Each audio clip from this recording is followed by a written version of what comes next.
Toxic sila. Pero kami yung good vibes. Kami ang pipigil sa katoxican nila. Tama ba? Yun yung goal natin. Dahil pag tinalo ni Gako, yung si Rendon Labrador, tatahimik na yan. For sure. Alright, Mr. Gako natin. Trending ka, boy, ah. Ha? Trending ka, boy. Nag-init ulo mo eh. Oo nga eh. First of all, mga kamising, we apologize kung yung content namin medyo violente. Hindi naman yan yung goal namin dito sa YouTube. Siyempre, ever since yung mga nanonood sa amin, ang goal namin is makapagbigay ng good vibes, ng kasiyahan. Yung kulitan namin, natural, walang script. Ano kami, go with the flow. So, marami kasing nagsasabi ng mga ka-amazing natin na scripted daw yung violenteng gusto mong suntukin talaga si yung nagkita kami ni ni Rendon dun. Kasi yung event, mga amazing event po yun, hindi namin alam na nandun siya. Ang mali dun sa organizer, pinagsama niya kami sa isang cubicle lang, yung mahaba, nandun sa kabilang side. Nandito tayo. Tinititigan ka. Tinitis pa nito. Tinitis mo, di ba? Sabi ko, di ba yan yung hinahamon mo? Kaya natawa ako eh. Kaya tatawa ka. Baka kasalanan ko eh.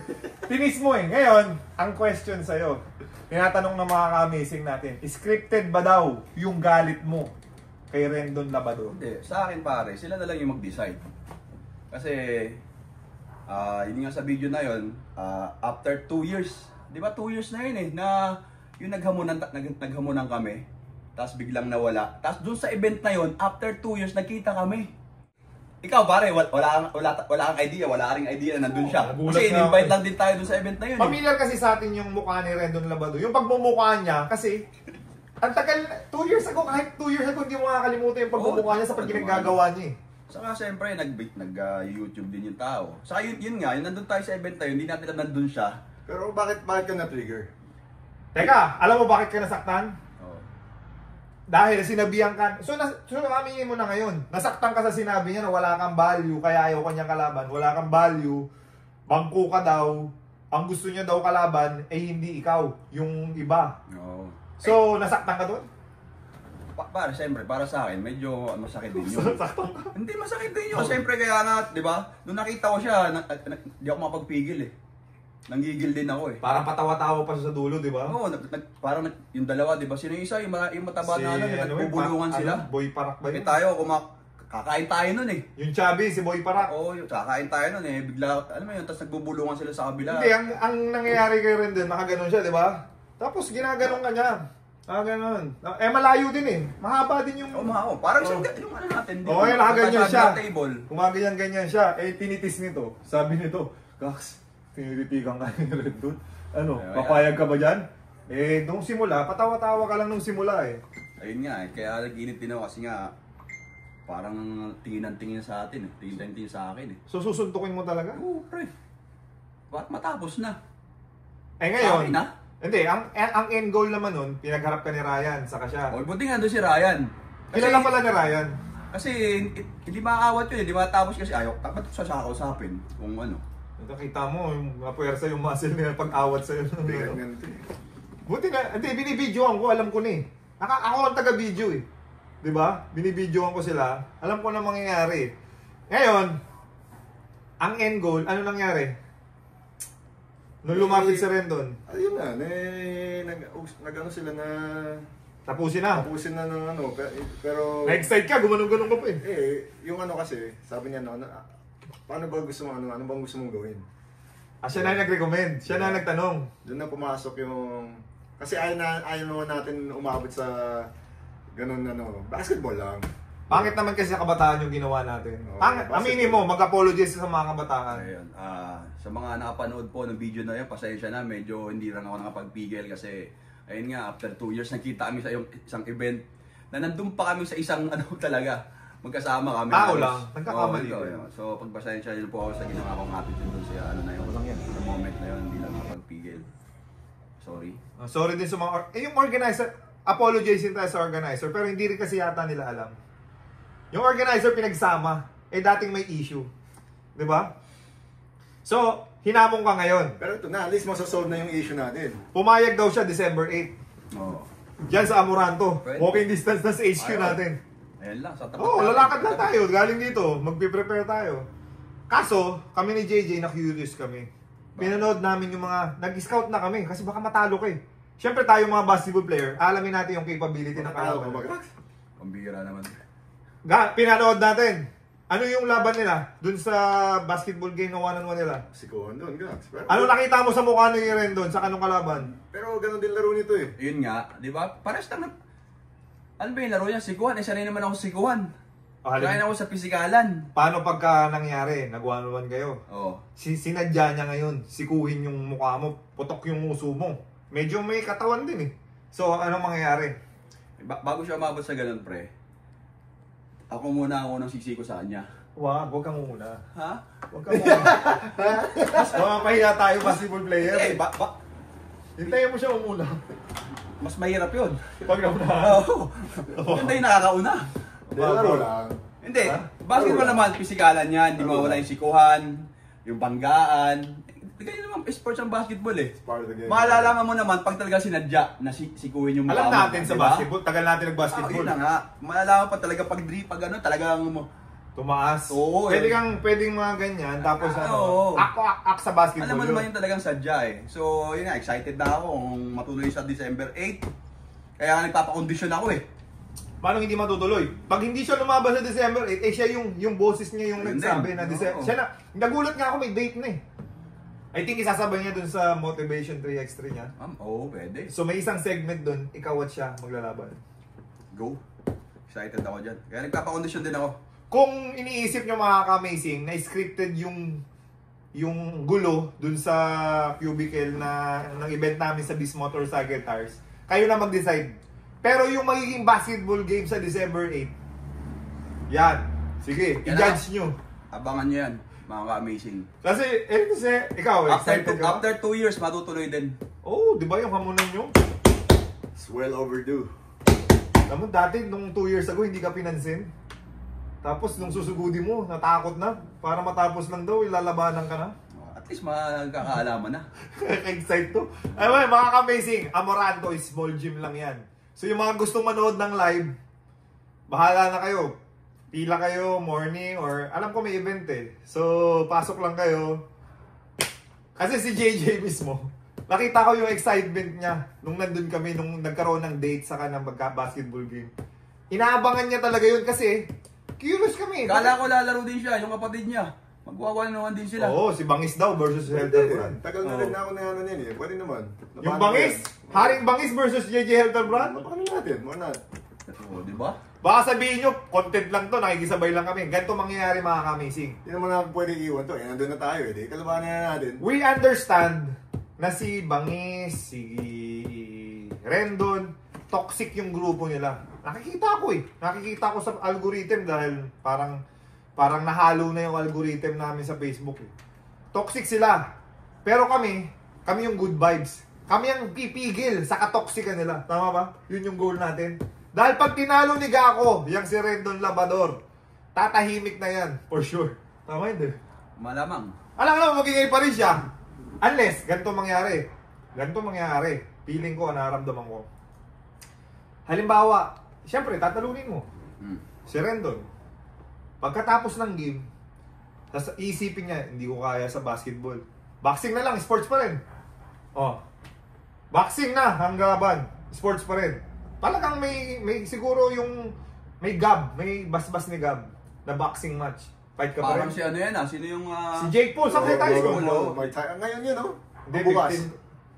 Bukas nata. Oh, so 15 parang bukas. ganun nga. Oh, fight ka pa rin. Fight ako dyan, pero kailangan may preparation. Siyempre, Mga 3 to 4 months yan. pag boxing, kailangan may preparation yan eh. Hindi naman Ayun, basta-basta. trainer mo. Ayan mo. Oh, sige. First game.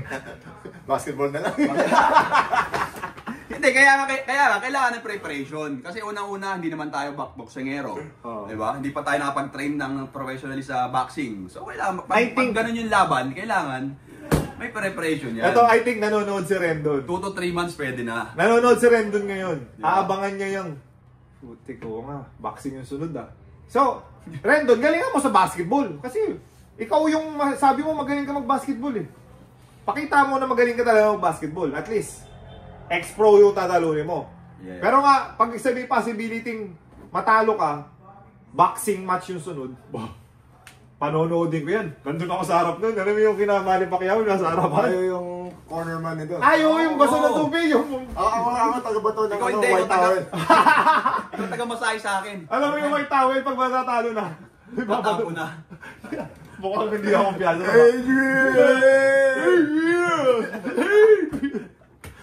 So hindi ako piyansa, baka talunin to.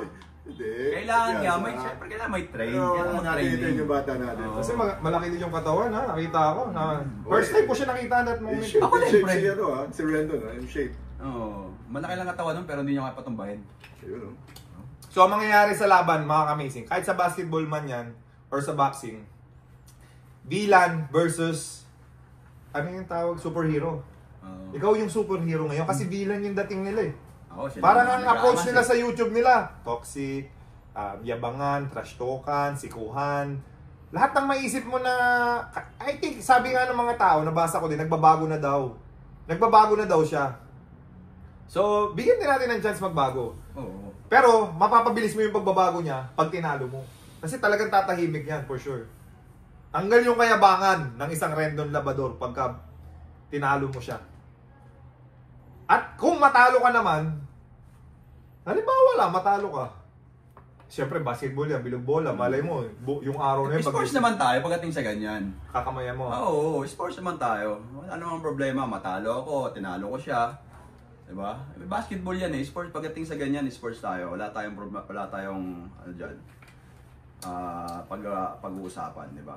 Para lang matapos siya, para lang matuloy. Kasi ang tagal na eh. So ayan, mga kamazing. Oh, mga ka-amazing, nandiyan pala kayo.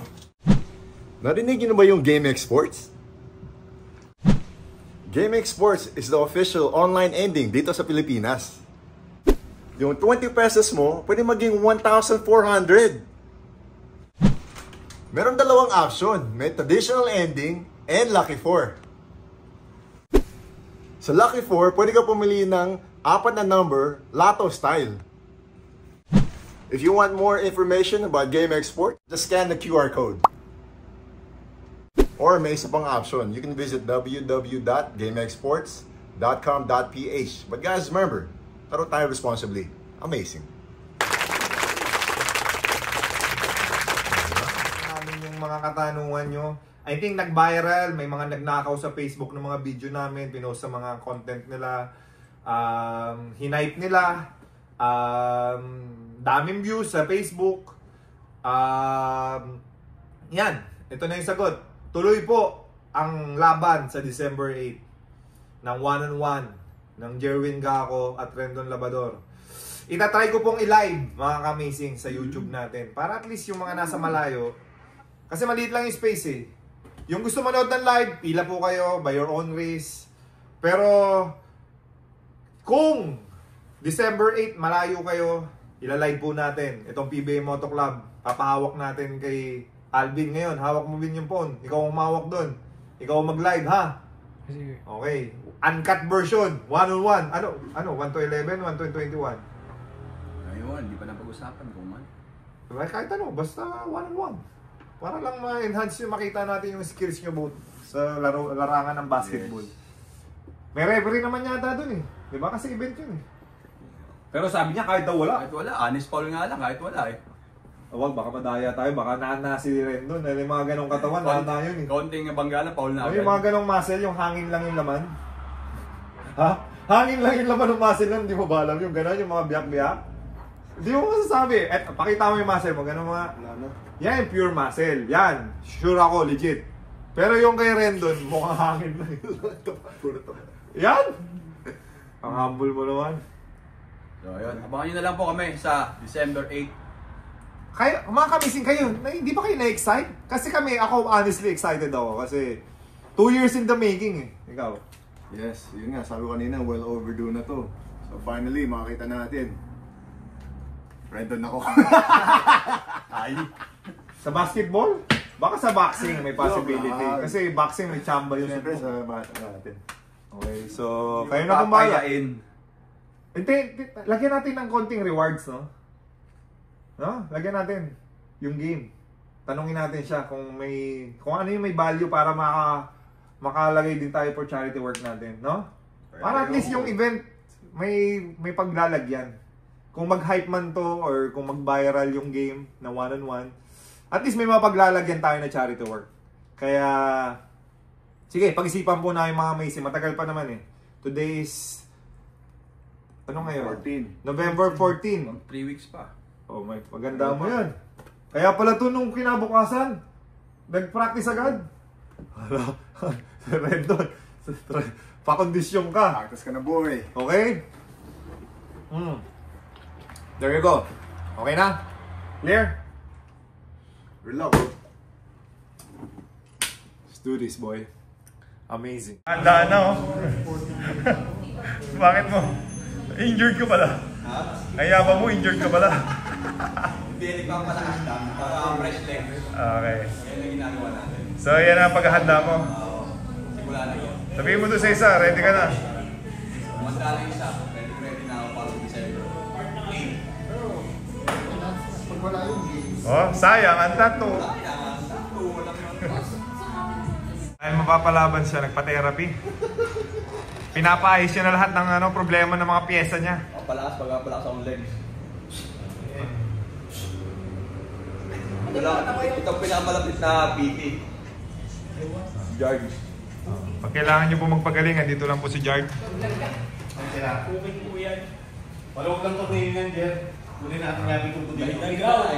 Alam mo, Rendon, ano mo lang, tapakan mo lang yung kaliwang paa niya, yan oh. Ayan. Wag.